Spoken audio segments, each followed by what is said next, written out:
Hey, friends, welcome to this B3 broadcast on the book of Job. This is going to be our last one, and we're going to skip a week in order to do an introduction to the book of Psalms. And I want to take a little more time on that, but that will take us a good while, but we do need an introduction on that. And this will be our last session of Job in B3. Now, I do want to say to you, you did a really good job last week sharing and liking and commenting, and our audience expanded greatly. I think by this time we've had more than 120 views, which the way YouTube calculates things, you can add 25 to 50% to that. So it's been really good. I'm going to dig into the analytics, what they call the analytics, a little bit later to see if there's some people from other states that were listening, and I'll try to get that word to you as well. But we're closing out the book of Job here with some significant sections here. Elihu starts, and or Job actually starts our session today with chapter 26 through 31 with his defense, and then Elihu gets angry and comes back at Job for many chapters, and he says more words in a lengthier section than anybody else in the entire book of Job, and then God steps in chapter number 38, and that's quite a bunch there, isn't it? Yeah. Yep. It sure is. God shows up. Well, he does, and it's very encouraging what he says. Also instructive what he doesn't say. But Job defends himself in chapter 26 through chapter 31, and I wish in chapter 28, verses 22 through 28, these verses were more popular in the world and at the Christian community. Job is here saying, and to mankind God said, "Behold, the fear of the Lord, that is wisdom, and to turn away from evil is understanding." I wish that we could take that and place that on every diploma. I wish we could place that on every contract, on every billboard. When we really have wisdom and understanding, we will stand amazed before the Lord and we will flee sin. That is what wisdom is. And if you think about all the heartache and sorrow in life, you'll see that most of it's related to these issues. And then the joys of life are related to these issues as well. And I really wish that we could place that everywhere, and that these kind of words would show up on Christian t-shirts and things like that. But alas, that's not always the case. But it would be very, very helpful if we happen to do that. Well, that is in many ways Job's defense. I want to say a few more things here as well.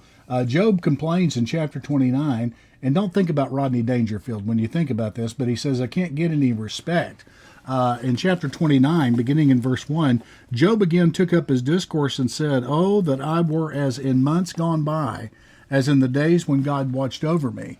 And that's actually what's going to happen in chapter 42 in his life. And so his wish was in many ways granted. Now, chapter 29 and chapter 30 are a couple of chapters where Job is up and down. Job is up in chapter 29, he's down in chapter 30, but the Lord is always on his throne. And that is the most important element here. Not our emotions, but God's position as sovereign over all the earth. Now, in chapter 31, verses 1 through 40, Job asks a question of them. Have I sinned sexually or relationally, financially, spiritually, or in any other way? He was able to ask this question with integrity, without blushing. He was above reproach in his life. And it's an odd thing. He was above reproach, but he's being criticized for the exact opposite. His life and suffering ended up creating suspicion and speculation. And I will say to you, suspicion and speculation are two of the most awful things that are accepted among many people, even Christians and in churches. If people have a question about something, they don't get an answer, they start speculating, and it's always negative. It's always negative. And oftentimes it's really personal. And sometimes to be mature and to work with people and work with an organization, we've got to be mature enough not to have everything explained, because to do so might embarrass somebody. And there could be personal and confidential information having to be shared. So we don't speculate. And where there are empty blanks, we just give them to God and don't worry about it. So that's what Job ends up saying in chapter 31. But his friends speculated. And boy, they get an earful from God in chapters 38 through 42. Let me just say that nobody needs friends like these guys that have showed up for Job. bless them. Yeah, yeah. Nobody needs a friend like that. Yeah. But in that'll become interesting a little bit later. Chapter 32 through 37 is Elihu's response. And chapter number 32, look there with us, beginning in verse 1. Then these three men stopped answering Job, Eliphaz, Zophar, and Bildad, because he was righteous in his own eyes. But the anger of Elihu, the son of Barkel, the Buzite, of the family of Ram, burned against Job. His anger burned because he justified himself before God. And then in verse 3, his anger burned against his three friends because they found no answer, yet they had condemned Job. And in verse 5, when Elihu saw there was no answer in the mouth of his three friends, his anger burned. 4 times it says he's angry. And he ends up making the best speech he'll ever regret. And that's what happens when we speak when we're angry. Number one, most of the anger we experience is not righteous indignation. Most of it's very selfish, and it's very narcissistic. And so most of the time we have absolutely no business getting angry about things. It's very presumptuous as well. A lot of times when people get angry about situations, they assume too much. They assume they know everything. And they assume that they've got enough information to make a judgment. That's just profoundly arrogant. And all. By the way, you see some smoke behind me? That is my smoker. And I want to let you know that's what that is. It would be good if this was smell-o-vision, because it smells really good. Yeah, smell-o-vision. We're going to be eating good at 1:31. Yeah. And so Michelle has not set anything on fire. Okay, so don't worry about that. Don't worry about that. Now, Elihu was the youngest, and he is the most angry, and too often that goes together. It shouldn't be the case. But he ends up giving a very, very long speech, speaking more words than anybody in the book of Job, which that can be the case. Now, I do know some older adults that have done that, so I'm not picking on young people, but that's the case that we've got here with Elihu. Beginning in chapter 38 through the end of chapter 42, the Lord intervenes and steps in and communicates. He breaks his silence and provides words Job and his friends need. He doesn't answer any questions, however. He doesn't answer any questions. He asks questions, and more than 60 of them. One pastor said, he comes not to answer, but as the answer. And that's really what we need in this time. Answers wouldn't help us anyway. We wouldn't understand them. We probably wouldn't agree with God's answers anyway. And so God doesn't explain things. And some of us would definitely want to argue with God. Yeah. Instead of surrender and submit. Yeah. One person in Haley's Bible Handbook said that these are some of the most awe-inspiring chapters in the entire Bible. And God challenges Job on a couple of things. He challenges Job first about his ignorance, and chapter 38 to 40. And the point of all of this is like Matthew 6:26. If God cares for the sparrows and the flowers of the fields, surely he will care for you. And God makes it clear that Job cannot describe creation, and he goes through a lot of elements of creation. And it's rather fascinating through the end of chapter 39. And then Job cannot speak any wisdom. It's very clear. In fact, Job says, I'm going to put a hand over my mouth, and I'm not going to speak, even though he was righteous and had a lot of integrity. People of less righteousness and less integrity talk too much sometimes, but that's not Job. Then God's second challenge to Job is about his frailty. First his ignorance, then his frailty, and that's most of chapter 40 through chapter 42. Job cannot overrule God's ways in chapter 40, and then he cannot control God's world. Now, here in this text, we find the behemoth and the leviathan. The behemoth and the leviathan. There's been a lot of speculation about what these are. No one knows, to be honest with you. These may just be different names for animals that exist today. These may be names for animals that, are extinct. It could be that one of them is still living today, that the other is extinct. I will say that some think that the behemoth is the hippopotamus, and some think the leviathan is the crocodile. I don't know. They don't fit the description exactly, but really the identity of these animals is not the point of the text. The message of these two creatures in these chapters is this. It's as if God is saying to Job, Job, be strong and content like the behemoth, and don't think you can domesticate or subdue me any more than the Leviathan. And so be content and don't think you can domesticate me. You can't control me. It reminds me about Lucy in The Lion, the Witch, and the Wardrobe. Do you remember that? She's asking Mr. Beaver about Aslan, who is the king and rules of the land of Narnia. And she asks Mr. Beaver, ends up asking, what is that? It's a phone call. Okay. She ends up asking Mr. Beaver a very, very important question about Aslan. Is he safe? And Mr. Beaver says, well, of course not. He isn't safe, but he is good. And that's really the point of all of this. God is not safe. God is not tamed. God is not domesticated. God is wild and free.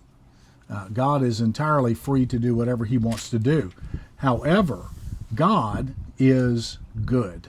And we've got to always, always keep that in mind. So that's the message of the behemoth, and that is the message of the Leviathan. And then we go on to Job cannot resist God's glory in chapter 42, verses 1 through 6. In verses 2 and 3, I want you to look there with me real quickly. Job chapter 42, verses 2 and 3. Can I just say that this is, I think, some really beautiful worship. And I think that Job has been on a long journey, and in the end, he comes back to just a place where his heart is just full of gratitude and worship. Yeah. Well, actually, let's read verses 1 through 6. Then Job answered the Lord and said, I know that you can do all things, and that no plan is impossible for you. Who is this who conceals advice without knowledge? Therefore I've declared that which I did not understand, things too wonderful for me, which I do not know. Please listen, and I will speak. I will ask you, and you instruct me. I have heard of you by the hearing of the ear, but now my eyes see you. Therefore I abhor myself, and I repent, sitting in dust and ashes. The whole point here in the text is if Job doesn't understand the physical world and the natural world, how is he going to understand the spiritual realm and the ways of God? Right. If he cannot understand what he can see, how's he going to understand what he cannot see? And I would ask that question of us. We don't understand everything that we see. Despite all the advances in science, we still are very confused about many, many things. I mean, for example, bumblebees are not supposed to be able to fly, but they ignore the science and they fly anyway. I don't understand that. No one understands that. And if we can't understand the world that we see, we're not going to understand the world we can't see any more than this. Now, in verse 6, Job said, I abhor myself, but he didn't say, I abhor Eliphaz. I don't abhor Bildad. I don't abhor Zophar. Elihu is never mentioned again after chapter 37. It's like he's a very small issue and too unimportant and insignificant to mention again by Job or God. And so Job did say, I abhor myself. Not that he abhorred his friends. He was very, very gracious to these. So Job is a man with uncompromised integrity, and he demonstrates he's far more concerned with his own righteousness than that of his friends. And I've observed this reality among people. So often, the people that respond to the word the quickest are those who need it the least. And those who are the slowest are the ones who need it the most. I've seen people walk down the aisle before, and they really were walking with God, but their heart was so sensitive to the Spirit that one little thing got their attention and got them down the aisle. And then people that are living in scandal and lifelessness and death don't respond at all. And it's kind of interesting that that happens. So the people that need to respond the least are usually the ones who respond the first. And those who need it the most don't do anything, because those who've got righteousness, integrity are very, very sensitive to God. And that's why they keep walking with God. That's why they're fruitful. So Job ends up learning from the Lord by turning to him and being very, very submissive to God's way. And this is the only position from which we can learn of Him. Henrietta Meyer said, "This is the victory of submissive faith.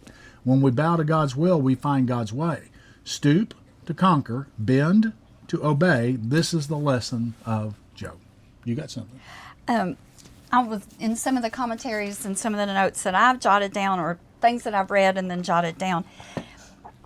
I think that Job is saying, I've been talking about some stuff that I don't really know about.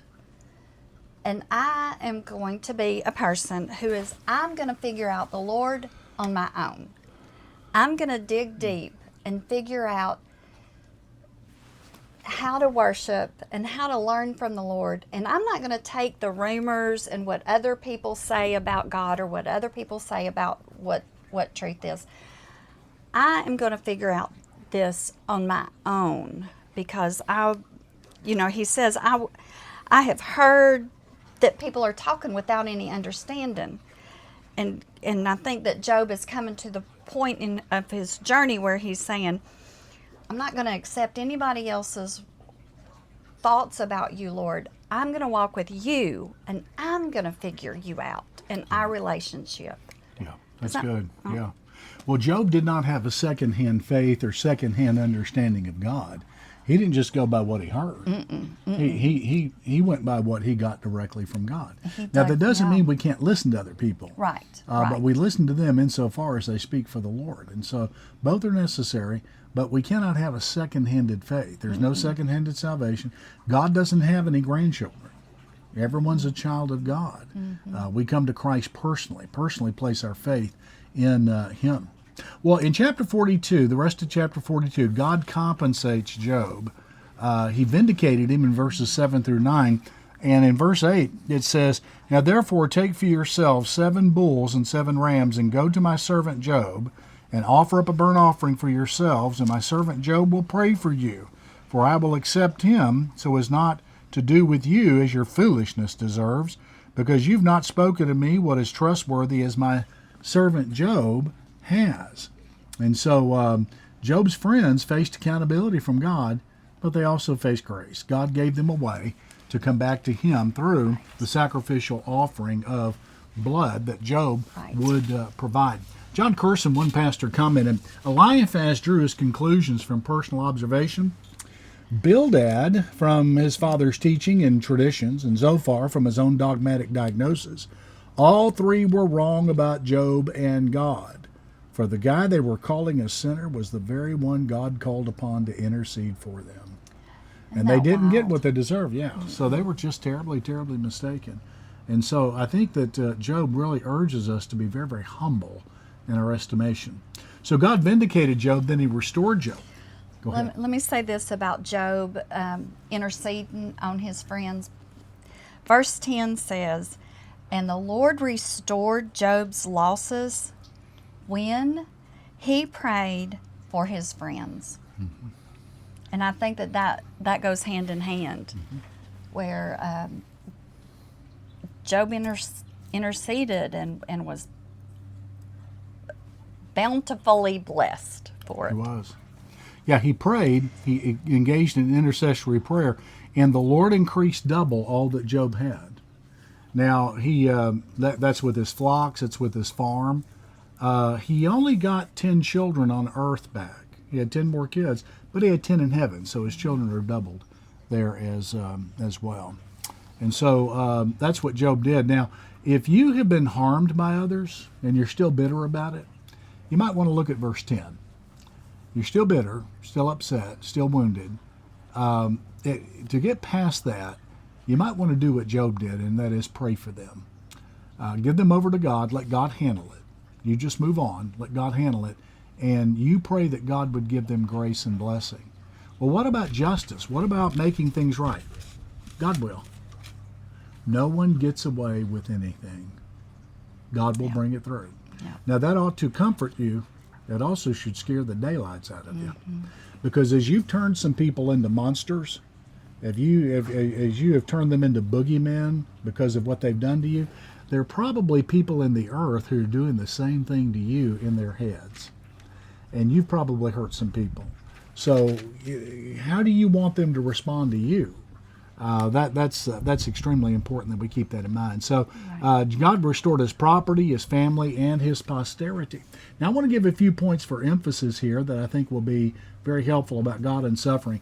God challenges motives with suffering, and that is the whole point of Job. That's how it started, chapter 1 and 2. Does Job serve God for nothing? Yep, that question's answered. Job did not serve God for what he could get out of God. God did not merely bless Job because of how Job was. And Job didn't seek God and obey God for what he could get out of it. Job served and loved God unconditionally. And when we come to the point where we say, God, you can slay me, but I'm still going to serve you, that is the right posture. Then God humiliates Satan with suffering. In Job, Satan is the big loser. Right. He really is. And the same happened when Peter was sifted by Satan in Luke 22. Satan was the big loser. So God is always arranging circumstances to cause Satan to be a loser. And then God exposes error with suffering. And this is the heart of the book of Job.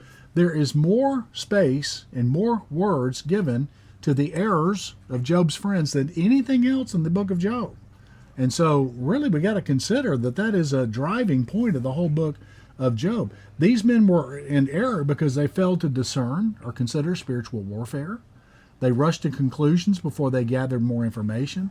There's no indication that any of them sought the Lord, but they spoke in the name of the Lord as if they were spiritual. They used God's name in vain. And that is a big issue in the book of Job. Warren Wiersbe gives the bottom line. He said the three friends sincerely meant to console Job, but they ended up condemning him and taking Satan's place. Eliphaz had the same theology as the devil and did not know it. So a little humility is going to go a long way. Then God magnifies Christ with suffering. God uses our faithfulness and suffering to witness to the spirit world, Ephesians chapter 3. And you've got to wrap your mind around that. I know probably as Baptists, most of us have never heard much about the spirit world. That's a shameful thing. We should. We eliminated the evangelist from our ministry as Baptist, and so we don't know anything about these things, and it's a shameful thing. But there is a spirit world made up of angels and demons and principalities and powers. And our work and worship and witness is a witness to that spirit world, according to Ephesians chapter 3. In verse 10, in fact, it says, we give witness and bear witness to the glory of Jesus Christ by how we deal with life and how we endure suffering. And so there's a big part of that. So God magnifies Christ with our suffering. Then God minimizes explanations with suffering. There are 300 questions in the book of Job. Wow. There are. And 223 of them are from the characters, from the humans, and 77 total questions from God, and God doesn't provide one answer. Not one answer. So apparently it's not very important to him. Explanations do not strengthen us. Promises do. I think I've told you before about Vance Havner when his wife passed away. I think 2 o'clock one morning in his, I believe he was in his hometown or nearby, and he was scheduled to preach that morning.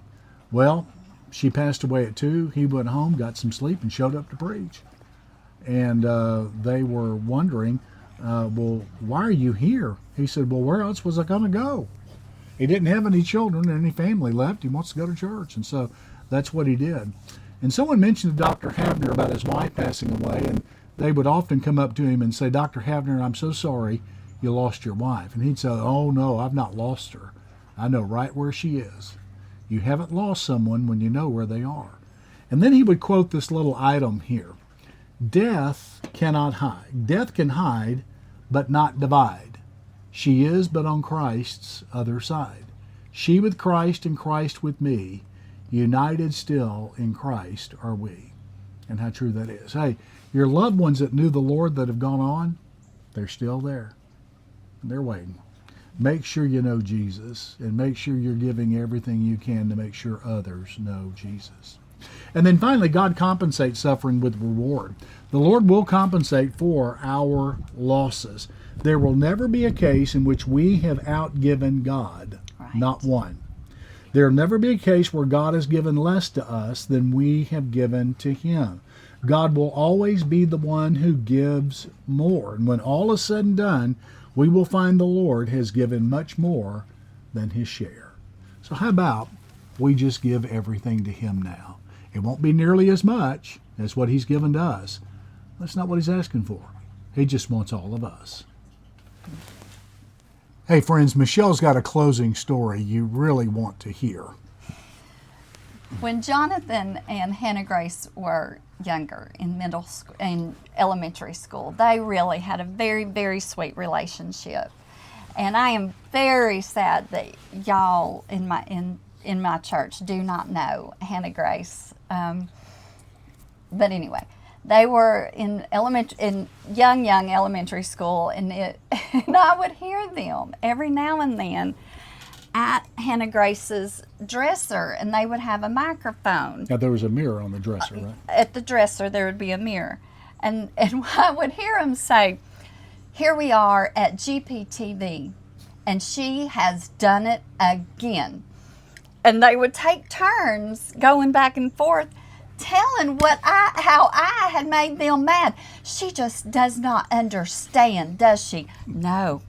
And Hannah Grace had lots more words than Jonathan did, but Jonathan would say, "No, man, no, she doesn't get it." And she would, so let us be careful when we're rehearsing all the wrongs of the world and all how people have wronged us. Mm-hmm. Dig down for that truth that shows up in Job 42. Don't take other people's version of their walk with the Lord. Dig down and make it yours and find the truth yourself. Yeah, it's good. That's good.